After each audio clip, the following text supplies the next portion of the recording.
Mardi, 16h-18h, notre live. Rencontre, débat, découverte en direct avec nos invités. Bonjour à tous, c'est Laurent en direct sur Radio Solidarité. Il est 9h, c'est l'heure de l'interview. Alors, pas l'interview de la semaine, parce que c'est le marathon du logement depuis lundi sur Radio Solidarité, à l'occasion du Housing Action Day, qui a lieu cette semaine-ci avec l'apothéose le 3e week-end de mars, le 26 pour la Belgique, avec des manifestations à Liège à 11h du matin, à 14h à Charleroi et à 15h à Bruxelles pour la manifestation nationale. Aujourd'hui, nous avons au téléphone avec nous José Garcia, qui est le secrétaire général du syndicat des locataires bruxellois. Bonjour José, comment vas-tu? Bonjour Laurent, très bien. Alors José, le logement depuis des mois et des mois, c'est un grand combat. Vous vous battez contre l'indexation, vous avez déjà un petit peu gagné. Alors, quelle est la situation aujourd'hui après tous vos combats du mois d'août et du mois de septembre? Eh bien, ce que je peux donc te dire, c'est que effectivement, on a en partie gagné notre combat, puisque aujourd'hui, à Bruxelles, comme dans le reste du pays d'ailleurs, les passoires énergétiques, les locataires qui habitent dans des passoires énergétiques ne peuvent pas être indexé. Et ça, je crois que c'est véritablement une très belle victoire, d'autant plus que contrairement aux années antérieures, l'indexation des loyers est extrêmement élevée eu égard à l'inflation. Alors cette inflation, justement, plus de 10% d'augmentation, d'indexation des loyers.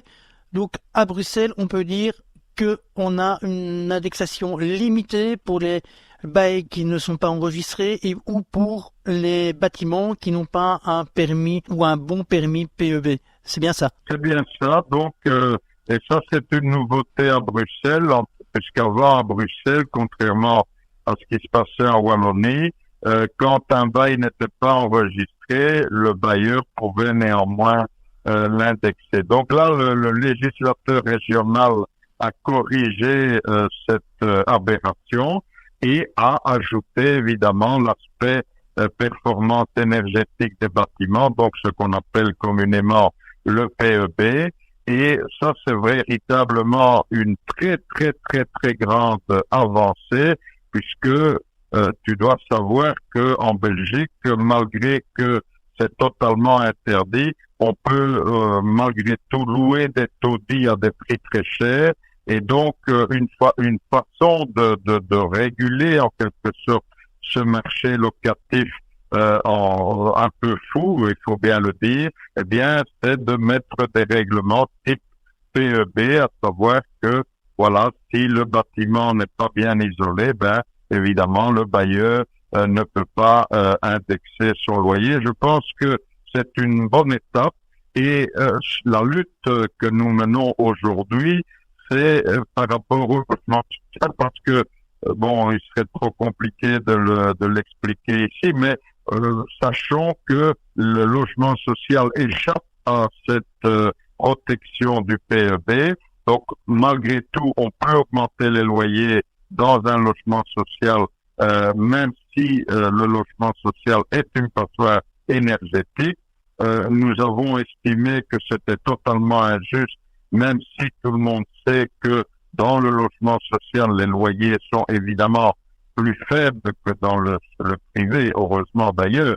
Mais donc, malgré cela, nous estimons que augmenter un loyer dans un logement social sans tenir compte de la performance énergétique du bâtiment est pour nous une aberration, comme c'est d'ailleurs le cas aujourd'hui dans le privé. Et donc, ce que nous avons fait, c'est que nous avons lancé un appel à la autoréduction de l'augmentation des loyers, et je peux te le dire en prime, puisque je comptais l'annoncer demain, mais je peux déjà l'annoncer ici sur Radio Solidarité. Nous avons obtenu 2000 engagements, donc 2000 locataires se sont engagés à réduire le loyer si nous lançons donc ce mot d'ordre d'autoréduction de l'augmentation. Et d'où l'importance de notre rencontre de demain samedi au COP, où je suppose les coordonnées de l'action. Et donc, nous estimons que demain au COP, il faut que tout le monde soit présent pour que nous puissions faire comprendre à la ministre Nawal Benamou que il est grand temps qu'elle mette quelque chose sur la table pour effectivement résoudre ce problème. Alors, José, tu parlais des logements sociaux. Quelle est la situation du parc des logements publics bruxellois? Dans quel état ils sont? Est-ce qu'il y en a assez? On entend un peu partout qu'à Bruxelles, il manque 52 000 logements sociaux, que le délai d'attente peut aller jusqu'à 19 ans. C'est quoi la situation sur le terrain bruxellois par rapport à ces logements? Alors, évidemment, la situation, elle est aussi catastrophique que dans le reste du pays. C'est malheureusement, c'est un secret pour personne. Effectivement, au-delà de cette pression de la demande, plus de 52 000 demandes en attente, 10 ans d'attente en moyenne. Donc, ça peut dire si il y a quand même quelque chose qui tourne pas rond dans ce secteur. Nous avons également à déplorer, ça c'est quand même quelque chose, je dirais, de gravissime, puisque 10% du logement social bruxellois, les chiffres sont plus ou moins similaires en la Wallonie et en Flandre, mais donc 10% des logements sociaux bruxellois sont vides, tiens-toi bien, sont vides, faute de rénovation. Et donc, là, je pense que la prochaine législature, au moins, on n'a pas abandonné le combat avec la législature actuelle, mais en tout cas, la prochaine législature qui viendra en 2024 devra prendre ce problème à bras le corps, puisque nous espérons que à partir de 2024 ou plus tard, il y ait une politique de zéro logement vide, zéro logement sociaux vide. Ça, pour moi, c'est vraiment l'objectif, je dirais, primordial. Quand il y a 52 000 demandes, dire qu'il y a 10 000 logements vides à faute de rénovation est quand même un véritable scandale. Hein. On peut même aller plus loin, José. Hein. Il y a entre 7 000 et 8 000 personnes qui dorment à la rue.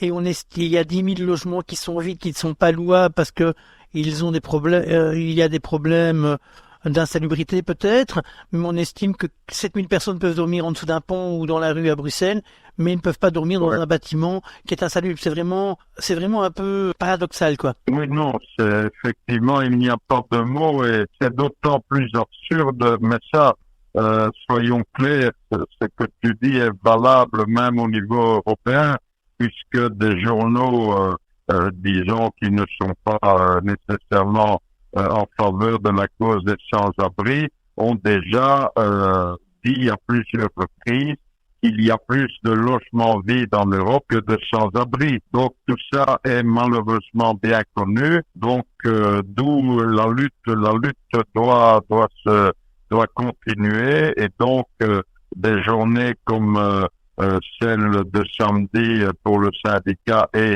celle de dimanche pour l'ensemble des locataires sont effectivement nécessaires, et je dirais même plus, il faut continuer ce type de pression parce que, en tout cas, des solutions existent, parce que c'est ça qui est le plus paradoxal dans toute cette histoire, c'est que il n'y a pas une pénurie de logements en Belgique. Et on réfléchit en termes de pénurie, mais il n'y a pas de pénurie de logements en Belgique. Et donc, la solution à partir de ce constat-là est quand même beaucoup plus simple. Entre pénurie de logements en Belgique et pas de pénurie de logements en Belgique, j'espère que le commun des mortels comprend que dans un cas, la solution du logement est très difficile à résoudre, même avec la meilleure volonté du monde. Dans l'autre cas, savoir pas de pénurie de logement, la solution est quand même beaucoup plus simple que s'il y avait effectivement une pénurie. Donc là, on navigue dans le surréalisme politique belge et j'espère, parce que c'est quelque chose malheureusement qui est également propagé par certaines personnes de l'associatif. Donc la désinformation est tellement grave que même certains d'entre nous qui sont certainement pas à blâmer puisqu'ils luttent tous les jours avec les sans-abri, ils luttent tous les jours avec les locataires, sont encore dans le raisonnement il y a une pénurie de logements. Donc, il faut vraiment qu'on se lave l'esprit de cette idée parce que ça paralyse en quelque sorte l'action quand on part du principe qu'il n'y a pas d'eau dans le frigo. Ben, souvent, on va pas ouvrir la porte quand on a peur de son frigo, tu vois. Alors qu'il y a beaucoup d'eau dans le frigo, en plus, elle est fraîche. José, tu parlais de logements vides. Il y a plus de 10 000 logements sociaux qui sont vides. Combien de logements vides il y a à Bruxelles, que ce soit des logements sociaux, que ce soit des logements privés ou même des logements publics, hein, parce que on sait qu'il y a énormément de bureaux, des bâtiments qui appartiennent à l'État ou à des communes qui sont vides. Est-ce qu'il y a des chiffres à Bruxelles? Oui, à Bruxelles, les chiffres sont connus depuis très longtemps. Donc, je te répète, 10 000 logements sociaux vides. Il y a entre 20 000 et 25 000 logements privés vides. Et il y a entre 1 500 000 mètres carrés et 2 millions de mètres carrés de bureaux vides à Bruxelles. Je répète, ce n'est pas le logement qui manque, c'est la volonté politique de mettre ces logements en location qui est vraiment absente. Je m'excuse peut-être d'insister à nouveau. On réfléchit encore. On a dans notre tête un logiciel consistant à partir du principe qu'il y a une pénurie de logements et ce logiciel est tellement bien ancré que ça nous empêche donc de trouver et de mettre en œuvre tout bêtement les bonnes solutions. Et donc j'espère que encore une fois à partir d'aujourd'hui, en tout cas dans les mois et semaines et années qui suivent, au moins du côté de l'associatif, on s'enlèvera cet aveuglement. Je pense que le mot n'est pas faible dans la mesure où notre pays ne souffre pas d'un manque de logement. Les solutions sont alors tout à fait possibles par bêtement à un niveau politique. Les solutions sont totalement possibles à un niveau politique. Et deux, les solutions sont aussi beaucoup moins chères à mettre en œuvre, puisque, encore une fois, affecter un logement vide à l'habitat est beaucoup plus simple que effectivement construire un logement qui n'existe pas. Enfin, pour moi, je pense que l'avenir, c'est ça. La solution, c'est d'abord d'être bien conscient qu'il n'y a pas de pénurie, qu'il y a assez de logements pour tout le monde, et donc à partir de ce moment-là, on peut mettre en place des solutions qui sont réalisables. Quelle est la réponse du gouvernement, hein, la ministre du Logement, c'est Nawal Benamou à Bruxelles. Quelle est la réponse du gouvernement par rapport à tous ces logements vides qu'on leur pose la question? Le gouvernement a, en tout cas à Bruxelles, a mis au point un plan pour mettre ces logements vides, pour rénover ces logements vides. Mais encore une fois, le constat qu'on peut faire, c'est que tout cela a du mal. Et pourquoi? Parce qu'il y a encore beaucoup de prudence. Les politiques sont trop prudents par rapport à ce principe de la propriété, y compris d'ailleurs quand la propriété est aux mains du service public. Je te passe les discussions qu'on a ici au niveau régional pour construire ne fût-ce qu'un logement social. Mais donc, je pense, et sans que il y a beaucoup de bonne volonté, si tu veux, au niveau de la région, mais malgré tout, il y a encore une telle, je dirais, de tels freins légaux, idéologiques qui font que il y a des choses qui prennent énormément de temps, alors que en quelques mois, ça ça devrait être résolu. Donc, je reconnais que pour l'instant, puisque c'est quand même important à le dire, dans la déclaration du gouvernement, on reconnaît qu'il n'y a pas un manque de logement en région bruxelloise. C'est quand même la première fois que le politique écrit une telle chose. Et donc, effectivement, pour moi, la prise de conscience au niveau politique est là. Ils ont mis un plan en route. Ce plan, malheureusement, n'avance pas aussi vite qu'on le voudrait. Et en tout cas, pour la nouvelle construction, ça c'est encore, ce plan a pris encore plus de retard pour je répète, des problèmes liés, à une certaine administration, etc., etc. Donc, je dirais que enfin, si je pouvais terminer par un côté positif, bien qu'il faut rester très, très, très critique par rapport à tout ce qui se passe, c'est que du point de vue positif, j'ai l'impression que le politique a bien posé le problème, donc ne se contente pas de dire il y a un problème de logement, on va essayer de le résoudre. Non, le politique, en tout cas au niveau de la région bruxelloise, ça me semble peut-être que dans les deux autres régions, mais donc à Bruxelles, le politique, une partie du politique a pris conscience du problème, sait qu'il y a moyen de résoudre ce problème sans nécessairement investir des milliards. Donc ça, c'est quand même très important aussi, à savoir que avec, entre guillemets, peu d'argent, on peut faire beaucoup de choses. Maintenant, il faut que le reste suive et, je répète, des actions comme celles que nous menons ou les actions comme celles qui seront menées dimanche sont effectivement nécessaires pour faire avancer le schmilblick. On rappelle à nos auditeurs également, parce que tout le monde n'est pas forcément au courant, le logement est une compétence régionale, donc dépend à 100% de la région bruxelloise dans ton cas, ou à 100% pour la région wallonne ou la région flamande. Donc c'est vraiment une compétence régionale. Donc les lois ne sont pas les mêmes, malheureusement, ne sont pas les mêmes dans les trois régions en Belgique. Oui, les lois ne sont pas les mêmes, mais le côté positif de cette régionalisation quasi totale, je ne vais pas rentrer dans le détail, il y a encore des petits trucs qui restent au niveau fédéral, mais bon, disons que on peut raisonnablement dire que la régionalisation est totale.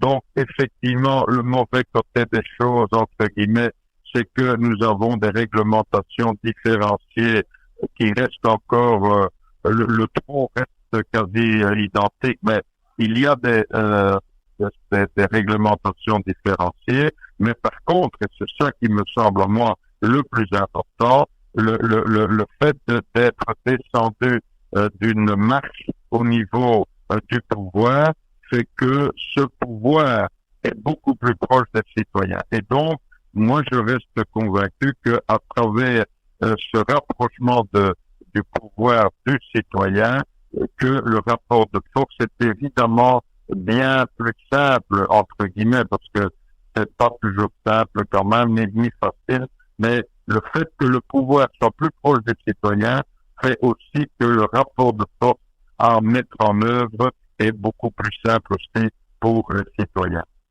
Et moi, je rajouterais peut-être encore un bon point par rapport à ça, c'est que les choses qui pourraient marcher ou qui fonctionneraient correctement en Wallonie peuvent être l'exemple pour la Bruxelles ou vice-versa dans les trois régions. On peut se partager.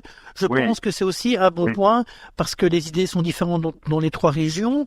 Mais on peut avoir des bonnes idées dans les trois régions qui peuvent intéresser la région voisine. Et samedi, pour le syndicat des locataires, vous organisez, donc tu en as parlé, un meeting. Alors, donne-nous à nos auditeurs les renseignements par rapport à ce meeting, le sujet, et après on parlera un peu de ce qui se passera également à Bruxelles dimanche, parce que c'est un grand week-end, le week-end du logement, le week-end de Housing Day, un jour européen où dans 80 villes en Europe, on va manifester pour un droit au logement, donc on va en parler. D'abord, le meeting. D'abord, le meeting, c'est samedi 25 à 11h, quai Fernand de Metz au numéro 23. Donc, quai Fernand de Metz numéro 23. C'est à Anderlecht, hein. Anderlecht, et c'est tout près de la station de la Croix, ou alors encore plus près de l'arrêt bus et tram Turingen. Le syndicat sera également présent, je pense, dimanche 26. Dimanche, c'est à 15h au Comte de Flandre. Comte de Flandre. Métro Comte de Flandre. Voilà, donc à 15h, Comte de Flandre, manifestation vers la place du jeu de balle, et alors animation musicale et discours sur la place du jeu de balle juste après. En Wallonie, il y a 2 lieux à retenir. Il y a Liège à 11h du matin. Donc à Liège, c'est devant la maison communale, où il y a une manifestation avec des discours également, et à la fin à 13h. Et à Charleroi, il y a une animation concernant le Housing Action Day. José, merci beaucoup d'avoir pris du temps pour nous ce matin. On se verra, on va se croiser encore, à mon avis, ces derniers temps, on va encore rester en contact. Je vous souhaite... Avec grand plaisir. Et moi, je souhaite en tout cas beaucoup de succès à ces 2 événements. Et j'ai une petite pensée donc pour Radio Solidarité. J'espère que cette radio aura encore de vieux jours. Merci beaucoup. Merci beaucoup, José. En tout cas, on sait que tu nous soutiens depuis le début, hein. On a commencé au mois de juin, on a été en contact ensemble. On sait que tu es avec nous, que tu nous soutiens.